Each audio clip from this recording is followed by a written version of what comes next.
So today I'll show you how to draw this pattern, which is a very unique pattern that's comprised of a 6-pointed star, then there's a 7-pointed star, and then there's these cross shapes, and then there's these polygons here as well with 6 sides. So hexagon, 2, 4, 6, but a kind of a unique one. So the way that we start this one, and this is from the handout that I gave you, and it's found in the book Arts and Crafts of the Islamic Lands. So the way that we start it is a regular 6-fold pattern. So we're going to draw a circle surrounded by 6 circles, and you can use any size paper, and then the way that you would measure your radius is you would just make sure that you can fit 2 circles along the side of the paper that is the least wide. So I'll show you here. So I've got like 9 by 12 paper right now. And if I take my compass, I want to make sure I can fit like 2 circles. So I would just kind of do a check, like, okay, I can fit 1 here and then 1 here. Yeah, that's good. I can even make it a little bit bigger. So let's do that. So it's just a circle surrounded by 6 circles. Any 6-fold pattern starts like that. So a circle and then a circle on either side.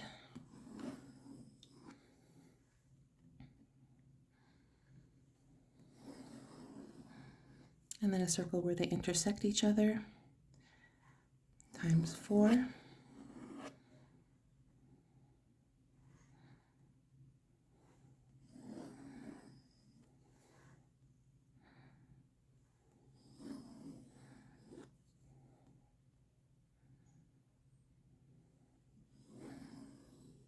Just like that. And then what we're going to do is we're going to divide our circle into 12. So we'll just do lines through our small petals, we go across, and always through the center, and then through our large petals, and always through the center until we divide that inner circle by 12.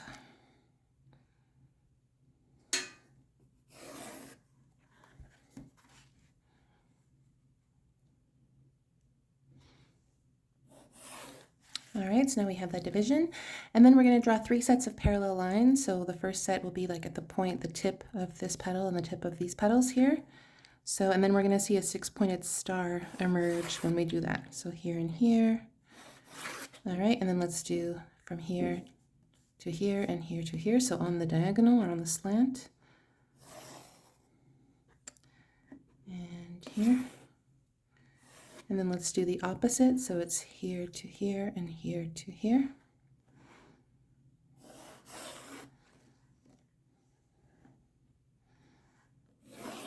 Just like that. And now we see we have a 6-pointed star inside our circle. And then we're going to do a series of lines that are very similar all the way around. So we're going to connect this intersection and this intersection with a straight line. And we're going to do it all around. Connect the intersections with a straight line. And then the in-between intersections we're also going to connect with a straight line. So we're going to get like these squares and then these triangles beside it. So let's do that. Just like that. And the bottom as well for the squares.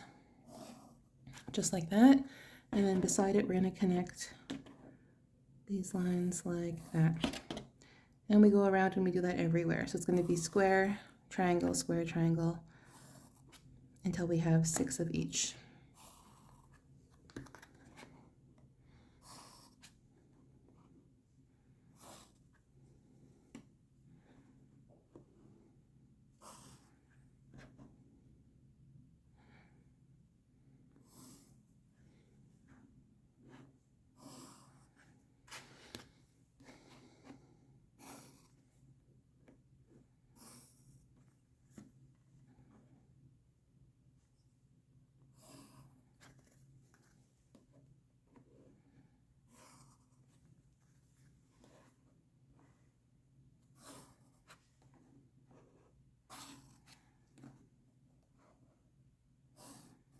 There we go. So we have these squares and triangles all around. Okay, so next, oh, and I should have made this line a little bit longer actually. So let me just make it a bit longer. Okay.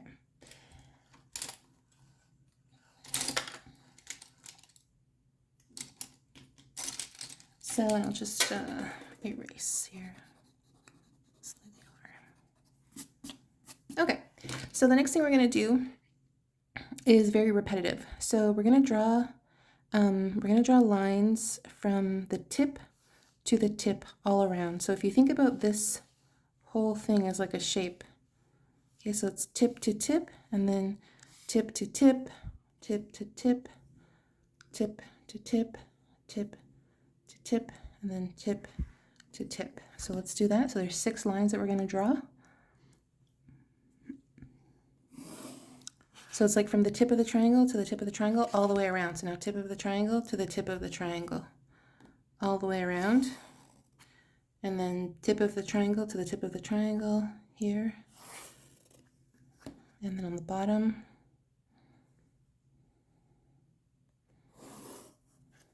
And then on the side. So tip to tip. And then on the side. There we go. And then within each square, we're going to draw a circle, and the circle is going to be the radius is going to be the diameter of the square, and you may have to make micro adjustments if things are not quite looking. So like this would be the radius, and this is to help prepare us for a dynamic and static square that we're about to draw. So let's do this. And you may have to make micro adjustments, and it may go slightly outside, but I wouldn't worry too much because it's never going to be perfect because we're not perfect.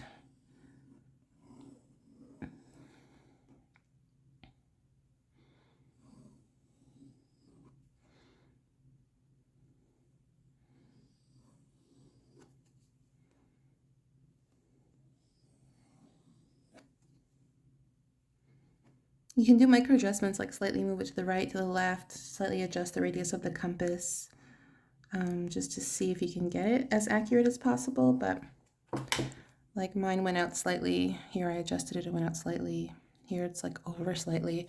So I'm not going to stress about it because it's in the end it's not going to be like a huge huge issue. So then within each square we're going to draw a diagonal set of diagonal lines. Okay, and then we're going to draw a static square and a dynamic square. So let's start with the static square inside the circle, just like this.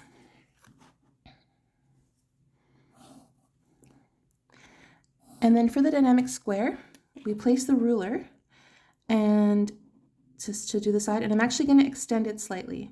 So this one, I'm going to draw a dynamic square, so through here and here. So this is like it's like a diamond, right? So top to the very side, and I'm actually going to extend it to the line that's adjacent. So this is the adjacent line. So I'm just going to extend it like that on this side, and I'm going to do the same thing on the other side. So place the ruler as if I was going to draw the edge of the dynamic square, but I'm going to extend it to the adjacent line, the next one that I see, just like that. Okay, and on the bottom, I'm going to do the same thing. I'm going to extend it to the adjacent line here and here. So I place the ruler as if I was drawing it, just the edge of the square. And I'm going to extend it to this line here and this line here. If this is confusing, you can always just elongate your lines after. Okay, so I'm going to extend it to this adjacent line and this one. And that's because I want to get this part of the shape and this part of the shape. I want to just get it in one, but you can also do it after step by step. So I'm going to go around and do that everywhere. So draw my static and dynamic squares and extend my lines as I do that for the dynamic squares.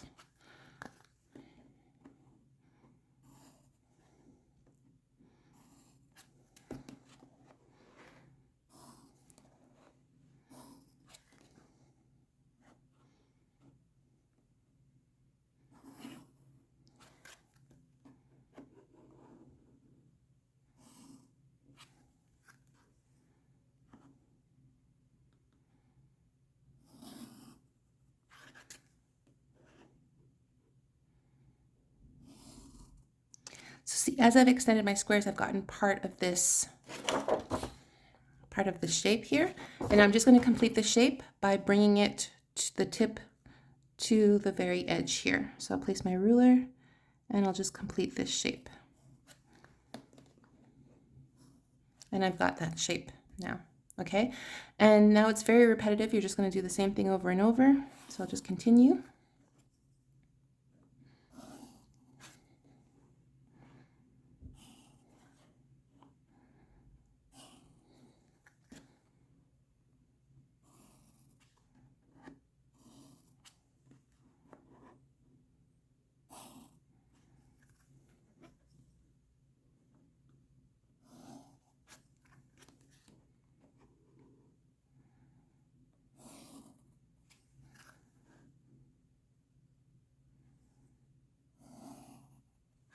And so here I've got, again, most of this shape, and I'll just bring it to the very edge to complete it.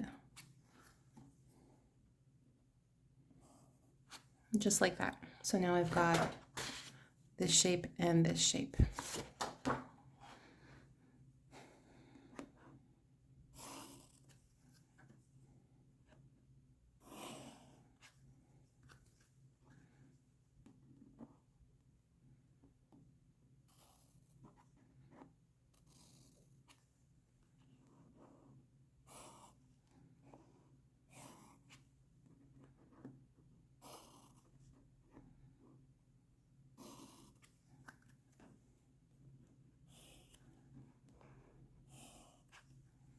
Oh, and this one I forgot to extend. So let's say you just drew static and dynamic. You can just place the ruler again and extend to the adjacent line on either side.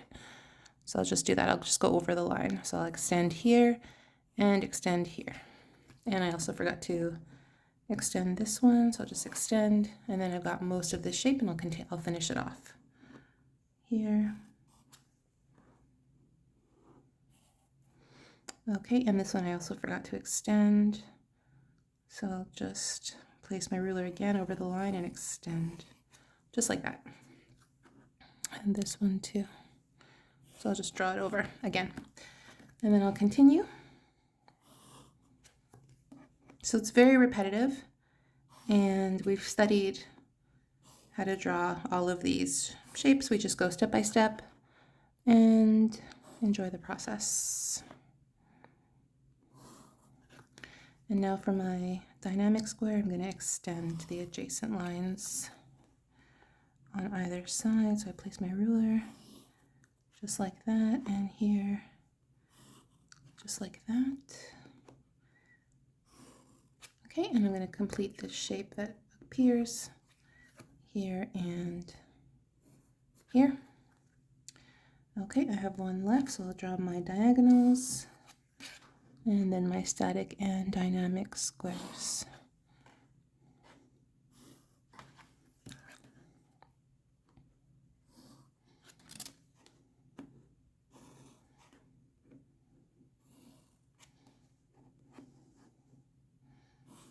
And I'm going to extend my dynamic square lines.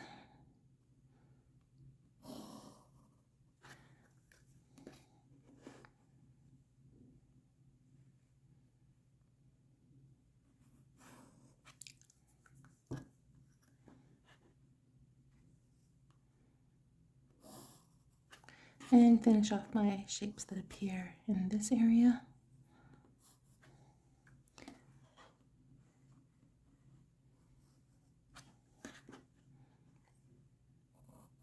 Just like that. Okay, we have a couple more steps to do. So now in order to get this cross shape all around, we have to draw two sets of parallel lines that start at the base of like the triangle that appears on the top and the bottom, and on the side and the side. So in our case, it would be this triangle, so point, point, attached to point, point, and then these two, point, point, attached to point, point. So we'll draw that, and we can actually we can do two at once. So I can do the ones above, and the more points I connect, I can actually get better accuracy. So let's do that. Okay, so now I have these two parallel lines, and then this one I can't connect it to anything else, so I'll just connect it to itself. Okay, and if ever anything looks a bit wonky, you can always adjust it. See, this line looks a little bit wonky, so I would maybe just slightly adjust just so that it looks less wonky, just like that. Okay, and then on the bottom here. And this will be part of our final design, so you can ink over this, and I'll just show you.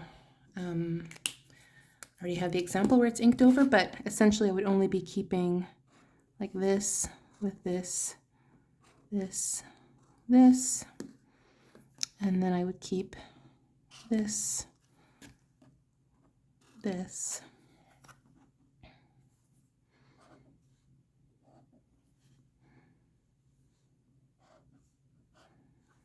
and then I would keep these inner shapes in between so I can get that inked over.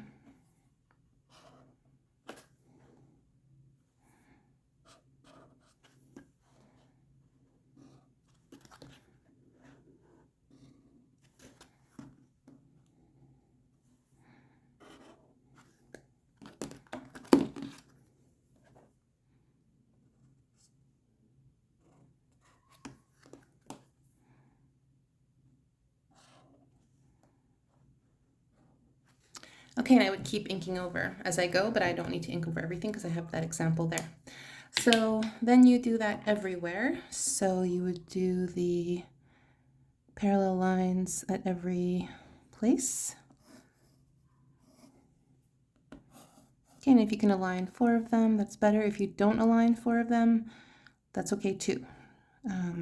It's just always better to align with as many points as possible, and just pay attention to the direction of that cross shape, because you wouldn't want to, you want them to all be pointing like towards the center, so you wouldn't want to draw them the opposite way. So just watch for that.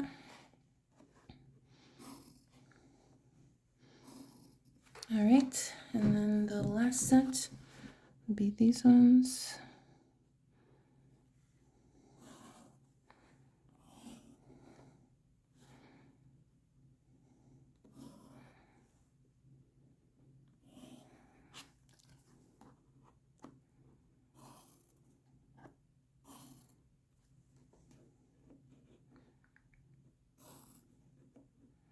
Okay, and then in theory you would ink over everything. So, but I'm not going to do that since I have the example and we did it yesterday in class. And so now we're going to take this point and we're going to go through this point here, but terminate it at the adjacent line. So we're going to place the ruler at this point, go through this point and terminate it at this line here. So let's do that, and we're going to do that everywhere. So look where you're going through this point and you're terminating it on this line. So you're just making like a little bit of a longer line essentially. So just like that, and we're going to do that everywhere. So on this side, we're going to go from here to here, terminate it here. So we're just making the line a little bit longer. Just like that, and on this side. And as you'll see, it will match up. So here it matches up, and then here, let's do that. And then here, let's do that. Let's do that.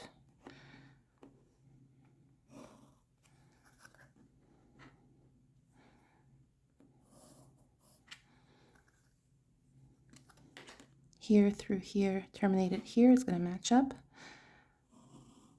Just like that. Like that. Here through this, and it should match up there. So I think I overshot it a little bit. There we go. And now we're all done. So now the only thing left to do would be like to ink over, and I'll just show you briefly how you would ink over. So you just ink over what you want to keep. So let's just do a little bit like that. And then over here, let's do this one. And you would just continue to ink over what you want to keep in your final design, and so on and so forth, until you've got this as your final design. So thanks so much for watching, and stay tuned for the next one.